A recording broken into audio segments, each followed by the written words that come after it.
I decided today to bring old Buster into the shop and get it up in the air so I can try to locate that noise coming from the engine. Now, if you haven't seen the previous video, I'll just let you listen to the noise that I'm concerned about.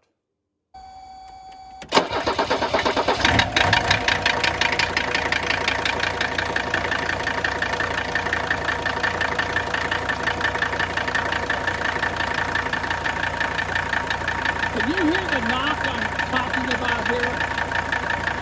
It's a little bit deeper knock than you normally hear just with fuel injector noise. That is not a normal diesel clatter. And if you haven't seen the full video, I'll put a link below in the show more. And you can watch the entire video how I got to this point. But I'm not going to give up just yet. There's a couple of things I want to check. And one of the things that I've seen over the years that can cause that clattering noise in an old diesel is a broken flex plate or bolts missing between the flex plate and the torque converter.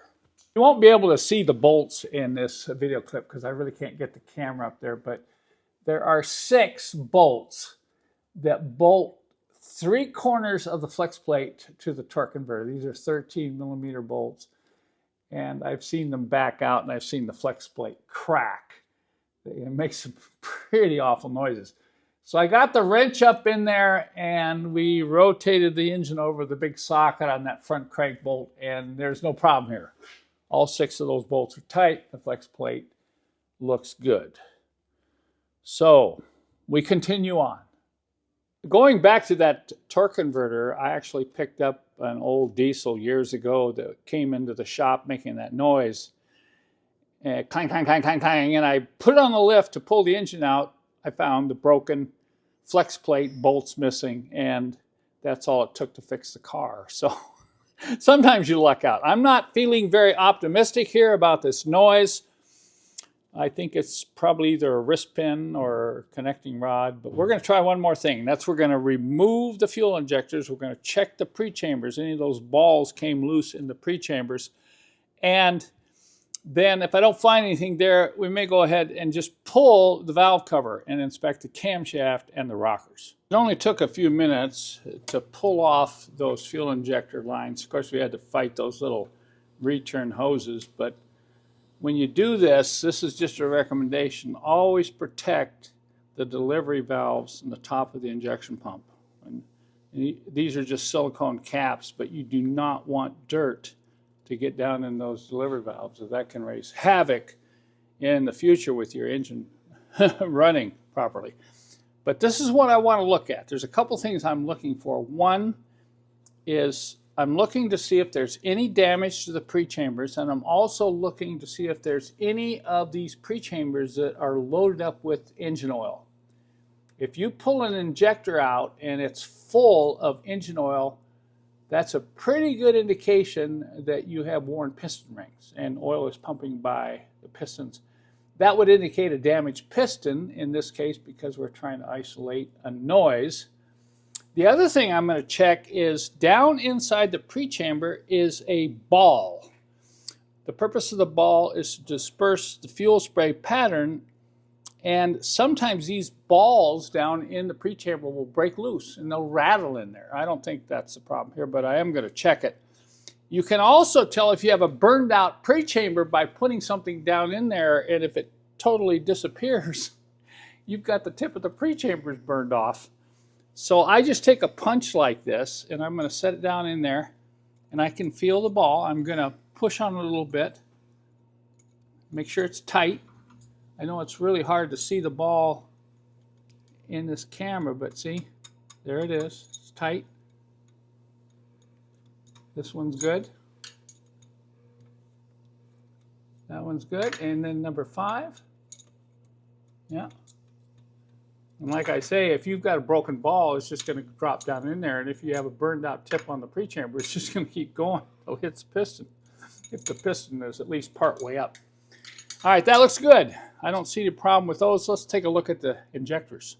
You can see how old these injector return hoses were. It's amazing none of them were leaking. So we're looking at number 1, 2, 3, 4, 5. You can see number 5 is picking up some oil. Not too much though. I didn't see it puddling in the pre-chamber, and I'm going to look at the tip.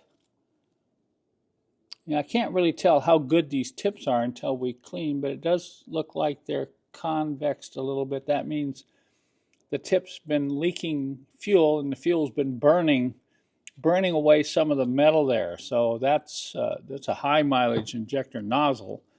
Let's look at number 4. Yeah, same thing. You can see how it's burned away the metal there. Number 3 is the same. So these tips would need to be replaced if you wanted to continue on with this engine.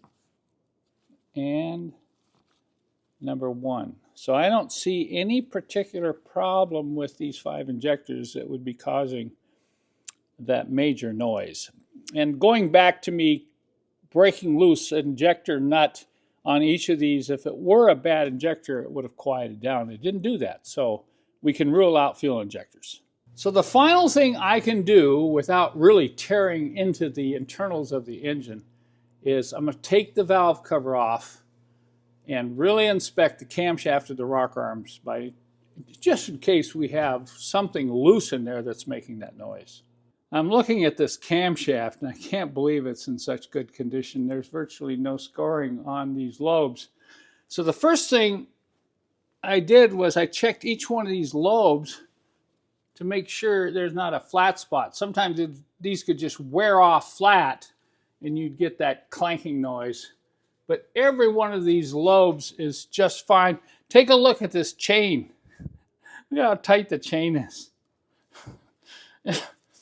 Usually you'll be able to lift them up a little bit when they're worn, so hey, I don't know what's going on here. But what I want to do now is make sure one of these rocker arms is not extremely loose and rattling around. The way I'm going to do this is I'm just going to do a valve feel. This isn't going to be a full valve adjustment. I'm just going to feel them. And what I've done here is I've got this chart, you see. I'll keep track because I'll have to turn the engine over with a starter. And I'm going to, this one's up. I'm going to reach in here. Yeah, I can just move it a fuzz. So I'm looking for something that is really loose. Okay, that one's okay. This one's up. Let's try this one. Look at that. A little bit of movement, but not too much. I can go ahead and check this one. It's not all the way up, but it's close enough. Yep, a little bit of movement. So I can go ahead and mark these. I'm okay on number 4 and that one there. So I've checked 3. The rest of them are too far over, so we're going to have to hit the starter and bring these up. Okay, we hit it with the starter. We got this one up. I already checked that one. Good. We got these 3 here we can check. I get my fingers on this and move it. Just a slight movement there. None of them are too tight. And this one here, just a little bit of wiggle there. Okay, I can mark those off. Okay, I've got 3 left. This one, and the rear one. We'll hit it with the starter one more time. By the way, if any of you are trying this on your own, make sure you unplug the glow plug relay. You do not want the engine to start. Of course, it cannot start with the fuel injectors out, but maybe the injectors are in, so if you're turning the engine over and don't want it to start, this is what you do.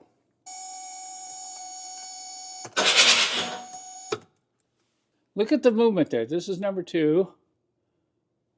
Just a slight movement, so that one's okay. We've got 2 more we have to check. Okay, last one.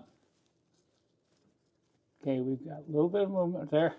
So there you have it. That's my quick and dirty valve adjustment. No, I'm just kidding.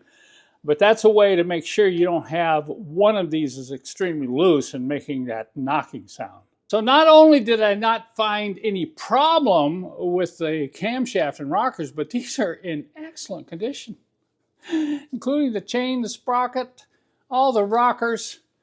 So at this point, you know, we have no problem with the pre-chambers, no problem with the fuel injectors, no problem with the cam, and rocker assembly, so I'm going to put this back together as a final hurrah. We'll go out there and do donuts every day and see if the noise goes away. We got the valve cover back on, the injector's back in, and while cranking the engine over to bleed the air out of the fuel system, I heard a noise. And I want you to listen.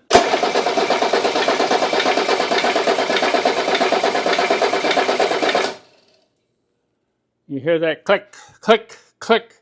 Just about the sound coming up on a revolution. I think we got a problem inside the engine. But that will not keep us from doing donuts.